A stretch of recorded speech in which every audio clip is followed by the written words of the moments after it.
Good morning, my brothers and sisters. Welcome to episode number 65 in the book of John.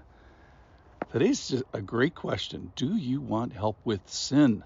Because sin is a pain point for so many people. Now, for some people, the answer is no, thank you. I don't want any help with my sin. Why is that? Well, because sin is, at least for a time, pleasurable. But then those pleasures are temporary. That's the problem with sin. And when sin stops being pleasurable, often it becomes enslaving. And that's what our passage says today, that some people are enslaved. They're unfree. They've been captured by this. And that's going to be frustrating. So the question for all of us is, do you want help with sin? When? Not when it's pleasurable. When you're enslaved, you might want some help. So listen today as we hear this relationship between being in good relationship with His Word, God. So how do we get out of the slavery? Well, we have to have a good relationship with God. How do we do that? We have to have a good relationship with His words. There's a correlation there. This is from John chapter 8. I'm going to start in verse 31. If you abide in my words, that means to live, to dwell there, to have a geographical put your feet right there. If you abide in my word, you are truly my disciples, and you will know the truth, and the truth will set you free. Verse 34, everyone who practices sin is a slave to sin. So if the Son sets you free, you will be free indeed. You seek to kill me because my word finds no place in you. So there's two things. Abiding, that talks about a geographical place, and my word finding no place in you, both refer to kind of making a geographical presence of the Lord. So the big question today is, and maybe this is why you're here, and if so, fantastic. Can the enslavement by sin cause people to turn to God? And I think the answer is yes. So the frustration of people to be out of sin, can that drive people to God? Yes. How? Well, the pain of enslavement is often what makes people hate God, but sometimes it makes people turn to God.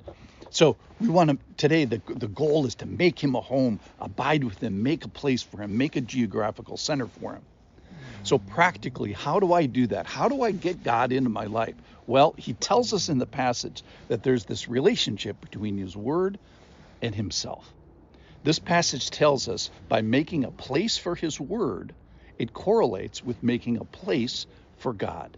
So there's this direct, even an identical relationship of what you think about God and what you think about His Word.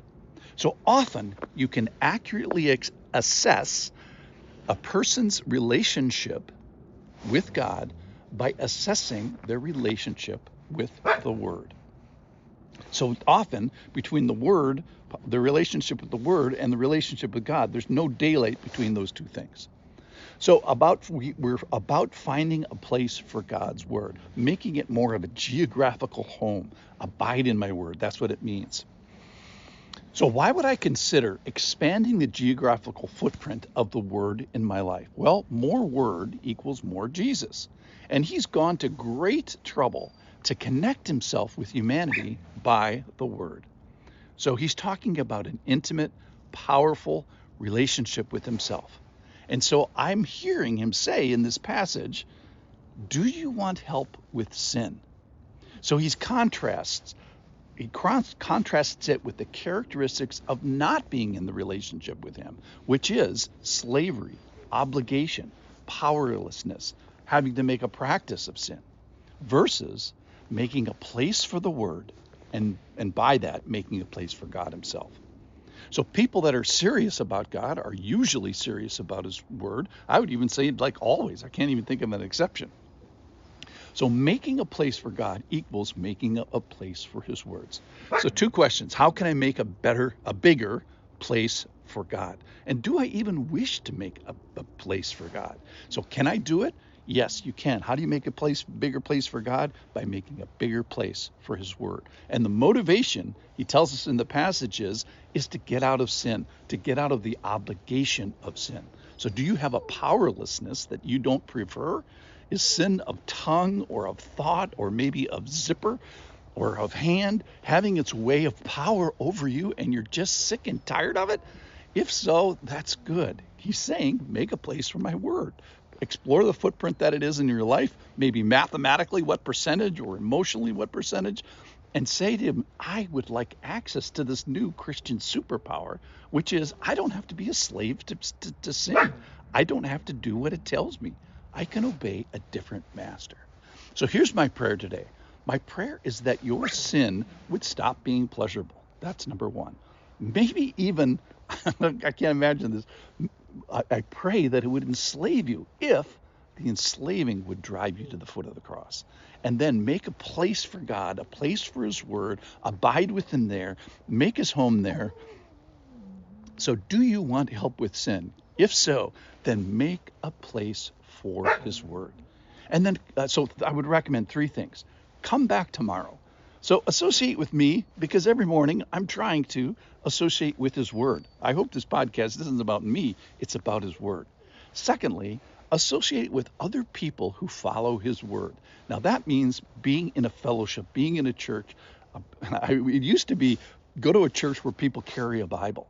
Well, now everyone carries the Bible on their phone or on their computer, but at least mentally they carry a Bible in their hand. Go on Sunday? Yes. Every Sunday? Yes. And then the third thing I would say, and this is just a great word of advice for all of us, and here we are. We are in the Gospel of John. And so my recommendation is that you read the Gospel of John. It just seems like Jesus is so much more accessible here maybe than any other place in the Bible. So read the Bible, go to church, and come back tomorrow. Thanks for listening.